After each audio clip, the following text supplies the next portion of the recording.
और एकता एक प्रेरणादायक लंबी कहानी। सूरज आग उगल रहा था। धरती तप रही थी। हवा भी जैसे गर्म तवे से निकल रही हो। बिहार के एक छोटे से गांव सोनापुर में लोगों का जीना मुश्किल हो गया था। कुएं सूख चुके थे, तालाब में दरारें पड़ चुकी थीं और खेत बंजर होने लगे थे। हर तरफ बस एक ही बात होती, इस बार की गर्मी तो जान ले लेगी। गांव के बच्चे दोपहर में बाहर निकलने से डरते थे, बूढ़े लोग पेड़ की छांव ढूंढते रहते और औरतें सुबह 4 बजे उठकर कई किलोमीटर दूर से पानी लाती। उसी गांव में रहता था 17 साल का लड़का कन्हैया। कन्हैया गरीब परिवार से था, लेकिन उसका दिल बहुत बड़ा था।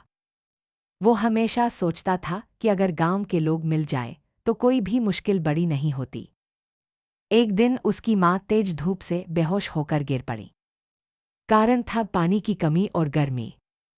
उस दिन कन्हैया पहली बार अंदर से हिल गया।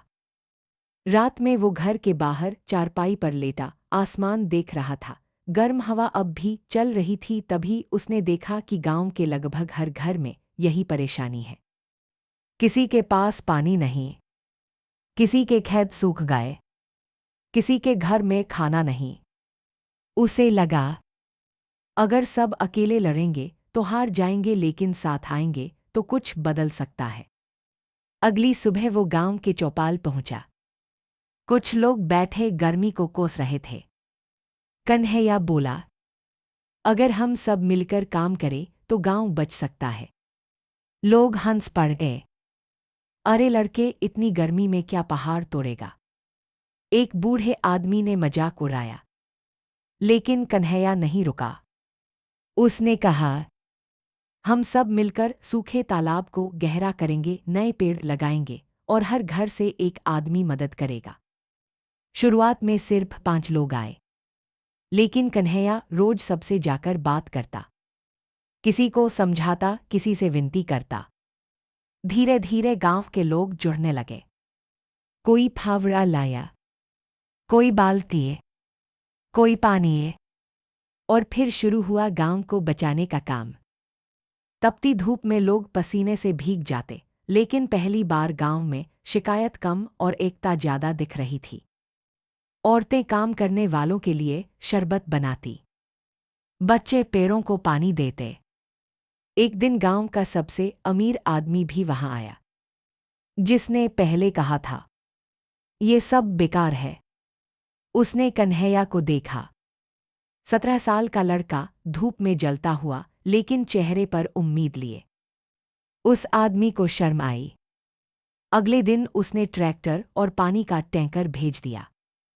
अब पूरा गांव एक हो चुका था। करीब 1 महीने बाद पहली बारिश हुई। बारिश की बूंदें जैसे आसमान से राहत बनकर उतर रही थीं। लोग खुशी से नाचने लगे। सूखा तालाब अब पानी से भरने लगा था। नए लगाए पेड़ हवा में झूम रहे थे। कन्हैया चुपचाप बारिश में खड़ा था। उसकी आंखों में आंसू थे। उसकी माँ उसके पास आई और बोली, बेटा, तूने गांव को सिर्फ पानी नहीं दिया, तूने लोगों को एकता सिखाई है। उस दिन गांव वालों ने चौपाल में फैसला लिया, अब हर साल गांव मिलकर पेड़ लगाएगा और पानी बचाएगा। क्योंकि उन्हें समझ आ गया था, गर्मी से बड़ा खतरा लोगों का बंट जाना है, और एकता से बड़ी ताकत कोई नहीं। चमकदार तारे सीख। जब लोग साथ खड़े हो